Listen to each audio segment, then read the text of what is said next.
दोस्तों मैं अभिनव नेगी आप सबका स्वागत करता हूं।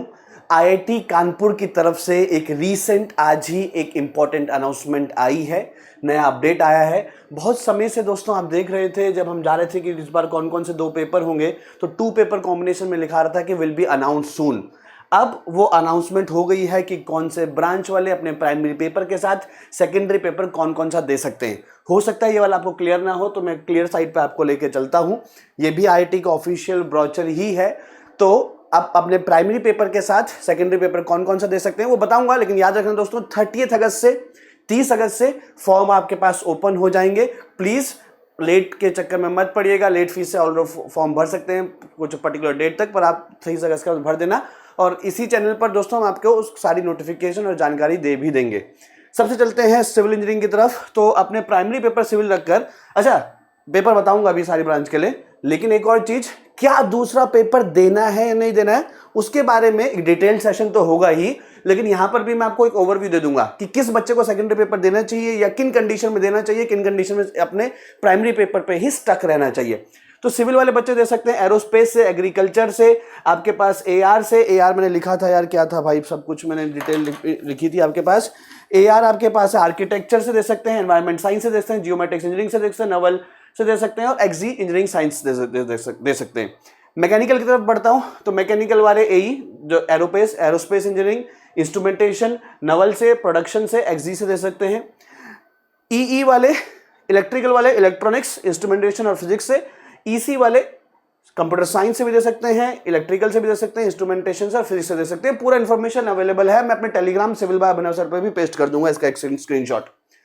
दोस्तों सारी ब्रांच के लिए प्राइमरी पेपर और सेकेंडरी पेपर दे रखा है। 30 अगस्त से फॉर्म आने वाला है। 2023 आईआईटी कानपुर कंडक्ट कर रहा है, और हो सकता है बहुतों को नहीं पता हो, 2024 most probably IIC Bangalore conduct करेगा। दोस्तों सेकेंडरी पेपर से देना चाहिए कि नहीं, ये है सवाल। ब्रीफ वीडियो में अभी मैं बता दे रहा हूं, लेकिन इसका डिटेल्ड आगे हम डिटेल वीडियो भी बनाएंगे। दोस्तों साथियों, कमांडोज चैंपियन, सुनो, आपके पास आपका सपोज प्राइमरी पेपर, सपोज मैं मान के चलता हूं सिविल है। अब एक बच्चा ऐसा होगा कि वो सिविल में उसको लग रहा है यार मैं 200 रैंक नहीं फोड़ पाऊंगा, यार मैं डबल डिजिट रैंक नहीं फोड़ पाऊंगा, 400 रैंक नहीं फोड़ पाऊंगा, तो वो साथ साथ जियोमेट्रिक्स ले लेगा जिसमें सर्वे का बहुत सारा चीज मैच करता है। एनवायरमेंटल साइंस में भी 40% एनवायरमेंट मैच करता है, लेकिन बहुत सारा नया चीज भी है। सब उसने जियोमेट्रिक्स ले लिया। अब उसने लेकिन जियोमेट्रिक्स इस तरीके से लिया कि वो सिविल में उसको लग रहा था कि बहुत तूफानी नहीं मचा पाएगा, लेकिन उसने जियोमेट्रिक्स की भी ढंग से प्रिपरेशन नहीं करी, तो वो 2 नाव में सवार हो गया और किसी भी एक पर्टिकुलर चीज को उसने ढंग से एम्फसाइज नहीं किया, और उसका कहीं पे भी अच्छा रैंक नहीं आया, ना जियोमेट्रिक्स में ना सिविल में, क्योंकि उसने किसी एक को प्रेफरेंस नहीं रखा।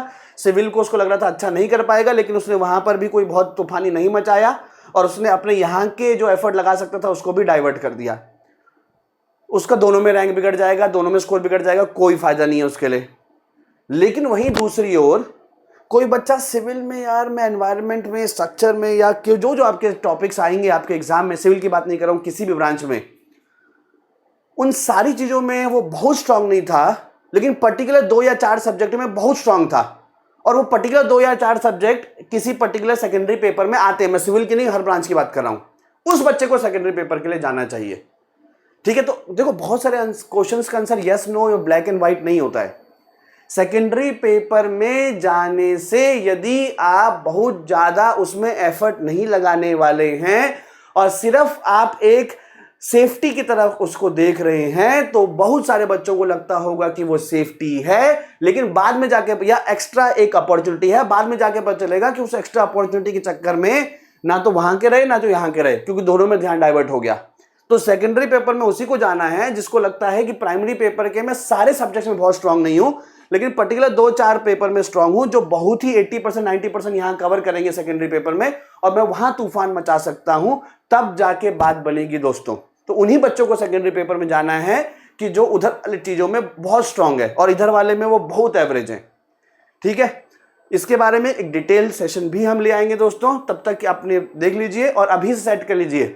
ऐसा ना हो फॉर्म भर रहे हैं आप और अगस्त सितंबर अक्टूबर में पढ़ भी रहे हैं सेकेंडरी पेपर, दमन में जा रहे हैं, कुछ नहीं है यार, ये तो वैसे ही है प्राइमरी पेपर जैसे, इस प्राइमरी पेपर पे फोकस करो।